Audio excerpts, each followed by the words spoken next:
मोनसे गोथार जुलि जायखौ गोथार जुलि होननानै बुंनो हाया। रांनि सोलायै गावनि फिसाजोखौ गुबुननो हाबा हरदों सासे बिमाया। सासे 40 बोसोर बैसोनि सुबुंनो रां दाहारनि थाखायनो 10 बोसोर बैसोनि फिसाजोखौ जुलि हरनांदों। बे इनाय जाथाया नुजाथिदों बिहार रायजोआव। उन्दै हिनजावसाखौ हाबा खालामग्रा सुबुंनि मुंखौ महेन्द्र कुमार पांडे होननानै मिन्थिनाय जादों।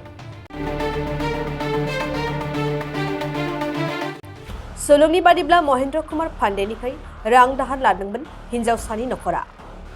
नाथाय रां दाहारखौ होफिननो हायैनि जाहोनाव उन्दै हिनजावसाखौ महेन्द्र पांडेनो हरनाङो।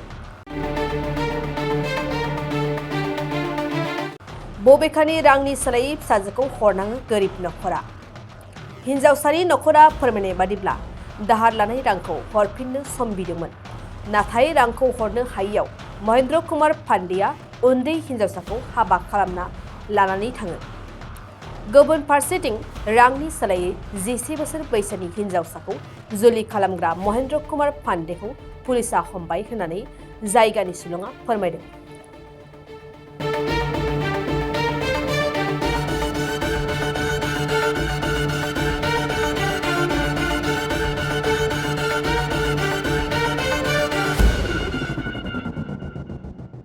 नोंथाङा सानाय सुनाय बेरामनि जेंनायाव दं नामा? जुदि नोंथाङा देहायाव सानाय सुनायजों भुगिनांगासिनो अब्ला नोंथांनि थाखाय गोजोनथाव खौरां। नोंथांनि थाखाय दं एसआइ निउर' थेरापि सेन्टार।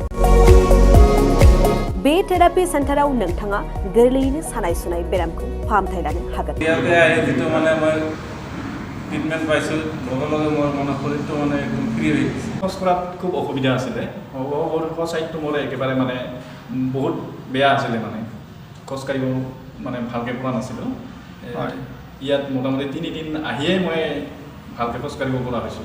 सिं सानाय, आफादावरि सानाय, मोदोम जरा सानाय, आइजोफोरनि जेंना, खर' सानाय बायदि बायदि बेरामखौ बे सेन्टाराव फाहामनाय जायो।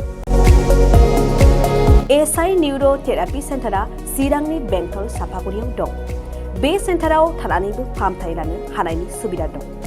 जुदि नोंथाङाबो फाहामथाय लानो लुबैदोंब्ला नैबे मबाइल नाम्बार 7620160459 नङाब्ला 9476977956 आव थोंजोङै जगाजग खालामनो हागोन।